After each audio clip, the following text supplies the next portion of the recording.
Hi everybody, this is Cameron O'Brien from Winning Edge Investments. Doing a preview for you this week of a race in Belmont. There aren't any feature races to preview, so I thought that I'd just find the highest quality race and the highest class race, which this week is race 6, the Glenroy Chaff Benchmark 76 Plus race. So these are the best gallopers going around on Saturday in Perth, and we've got a field of 10, and they run around against each other fairly regularly, these guys. So so the form tends to work itself out pretty well, and I guess you don't get many surprise results really, but it's all really about finding the horse who's going to peak on that given day, and the horse who may not be ready to peak, or who might be going over the top to try to find which one the winner's going to be. So this is, as I said, a 1,600 metre race. My map is down here. I think double digit, Jade McNaught on double digit should go to the front, and if she doesn't, then it's a bad decision, because there's not a great deal of pace in the race, and with the claim that she has, bringing the horse down to 52.5 kilograms, I think she'd be silly not to lead. So for their sake, hopefully they do. Lord Help Me Run always races up on pace and should be thereabouts. Missile Launch, similar. Going to go settled back here somewhere first up. Previously, and it's past its lead, it did miss the kick first up, so it probably wants a little bit further maybe to the lead, but it has led at this trip, so it's a funny one where it'll map. Giraffe could end up wide, but Chris Parnham's a good rider, so I think that's where I've mapped it, but I think he'll end up probably dropping back here somewhere. I don't think it'll be a great deal of pace in the race, but a 10. None should be very far away. I'm expecting Belmont to race fairly truly, unlike Wednesday when it was very rail off, where we had to get out towards the middle of the track. It'd been inverted rain, and the rail was out 15. The rail's back in the true, and when I've raced twice with the rail and the true so far this season and at Belmont, and it's played fairly both times, and with a lot of unused ground there, I'm expecting it to play pretty fairly as well. I don't think the rail will be hot or anything like that, and I don't think it'll be off either. I think it should be fairly fair, but you never know. Anyway, that's the bias sort of stuff. I'm not going to guess at it. I'm backing on it being reasonably even. Let's go look through the form of these runners. Touch of Silver is the first one up, who is a very, very, very solid, consistent horse. You can see his ratings here, his last few runs, going back from, what's that, 1, 2, 3, 6, 7 runs ago, back around the 30th of March. He went 105, and then the yellow ones are his wins here in my form guide. This is the Razor form guide, which you'll hear more about soon. And then he goes 105, then wins 103, 105 winning, 104 winning, 104, 104, 105. Very, very solid, consistent galloper. And unfortunately for him, he's been going up in the weights as a result of that, and has 61 kilograms here on Saturday tomorrow. And yeah, so he's paying for his consistency. I've given him his 105 again, but the weight I think will stop him. Unfortunately for him, he might have a spell soon and come back, and hopefully the handicapper gives him a bit of relief next prep. So 105, I've given him, that makes him a $12.70 chance. He's about $5.50 in the real market at the moment, so he's unders. I mean, he's going to run a really solid race. 105 might win it if some of the lesser weighted ones don't perform. But yeah, at the weights, I think he can get beaten. Lord Help Me Run is the current race favourite. Also a consistent galloper. You see this prep started out with a bit of a sort of flat one, and then comes and runs second going 105, and then wins going 106, went 105 running second, and then last start won again, but only went 103. Now, interestingly, this is he was a good win here. His 106, his 103 was a bit more grinding in the replay. He took a long time to get there, got there by a small margin, and I think maybe, well, he's at his top, certainly, at around 105, 106. That's his top. But given he won but only went 103, I'm wondering if he felt that a little bit, and I'm wondering if he might come off. So I can't give him his 106 for example. I'll give him a little more 104, but if I thought he was at his top, I'd be giving him 106. But the way he won here just worried me a little bit. They don't keep holding their peaks. So I give him 104, makes it a $4.50 chance, which does make him top pick, but he's $3.30 favourite, and I wouldn't want to be backing him at that price. I mean, if he does 106, he's all to beat. If we look, for example, by giving him 106, we're making a $2.40 chance to see.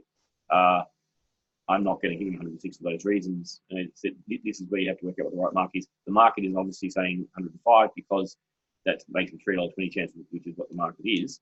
As you can see, his market rating last start was 105.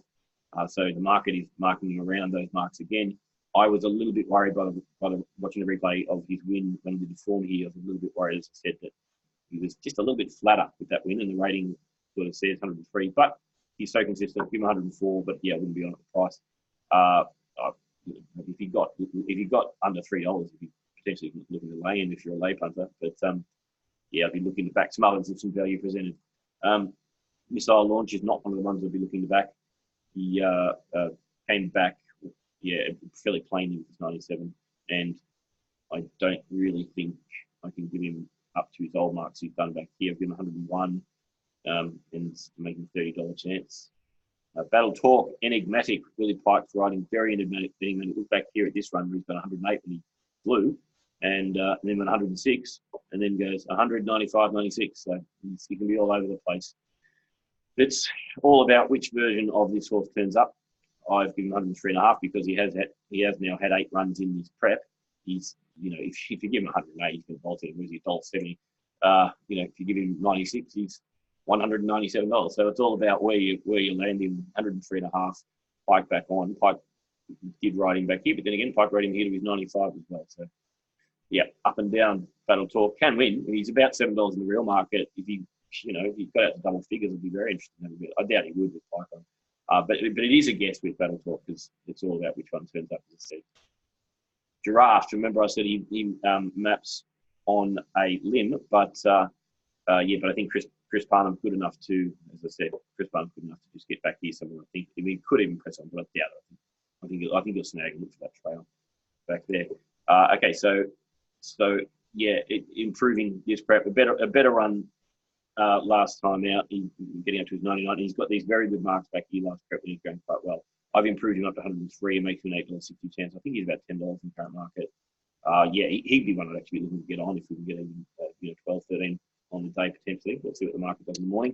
Typically high Western Australian percentages at the moment, thanks to the government sticking their hand in the punter's pocket. Number 6 gonna go. So one of the outsiders in the field. It's been a while since he's done his best back down here. He maps. Okay. I've given 101, makes him an $18 chance. As I said, when he was first up, he got right back. He missed a start and was okay, but I want to see something before. Even 103s back here 2 preps ago. Didn't really come up last prep. I'll push him up 101, but I want to see a bit more before you entertain these kind of marks back here. Double Digit's an interesting runner. As I said, I think that Jade McNaught should press on and lead, and Double Digit has been sort of fair. He got to his top here second up. It was he's been pretty one pace, but he did at least get to his best. He didn't hold it with 99, but he's going to get every possible hope. Now he drops in weight from 58.5, 55.5 down to a 50. What's he got on again? 52.5 after the claim, which is fantastic. As far as the weight drop, it doesn't necessarily mean he'll go any faster. Some horses, some one pace horses, he'll go a bit faster, but they don't necessarily go much quicker with the weight drop. The weight drop tends to help a horse who can quicken and can accelerate more than one pacer. Now, he is a bit of a one pacer. However, if he gets his own lead, and he should, assuming again McNaught does the right thing, if he gets his own lead, then he's going to prove hard to run down, and he should keep going at his one pace. If he does 103, like if we give him 103 with that weight, he'd be the top pick for $2.90. 101, because this was a bit plain when he had his chance again there last start in the breeze, but it was a quick pace too. So, yeah, live chance for sure. And is only about $4.40 or something in the current market at the moment. But second top pick for me. Jatumi, roughly with a bit of a hope. He's been racing fair. He's had a long spell prior to this prep. This was better. He's been gradually improving. However, you don't know if he's going to get back to these old marks from a couple of years ago, and that was a different camp. He had an injury, and he's improving. Up to 100.5, $16. Obviously, on his old form, he did 109 back here. On his old form, he'd be some chance. Backs up 7 days. It's an interesting one. A roughie with a hope for sure. Dark Prospect, another one in that same kind of range, a $15 chance. He had his chance here in this 101 2-back. He railed up, and the rail was true that day. That was when it played pretty fairly. He railed up and he peaked on his run the last bit. I think that's about all he's doing at the moment. 106 back here on wets a little while ago. I can't really give him more than that. He had his chance and he didn't hold him into 84, so I'm not sure exactly how he's going. give him $100, maybe $15 chance. Again, old figures on where to track would be giving him a chance, but on the strength of this run where he had his chance, I can't give you more than that. And finally, the last horse, No Staying It. It was a fairly one-paced effort resuming here. It's 103 back here at Geraldton, last prep. I can't really be giving that, obviously, but improved him up a bit. He'll map well back. He's mapping all the way back here at the tail. It might be a moderate pace, so that might not be the best spot. Well, it's not the best spot. I've improved him up to 99.5 second up. I can't be entertaining going near his top of last prep at this stage, obviously, though. So with those marks in, we end up, here's my market, we end up with, as I said, $13. The prices we went through and scroll down the bottom here. Gold, silver, bronze. Got Lord Help Me Run on top, who is unders at the moment, about $3.30. Double digits, about $4.50 the real market. Battle Tour is potentially a little bit of overs, and Giraffe might be a little bit of overs too. I'd be looking mainly in those four, potentially looking for a bit of value in one of these two, potentially. Double digit may drift. I don't see Lord Help Me Run drifting, really. He's sold in the market all his runs. The market marked him 105 last start when he won. There's no reason they wouldn't mark him 105 again and keep him the price he is. So he's not going to be a bet. It might be a little bit of value in these two potentially. We'll see what race day presents tomorrow.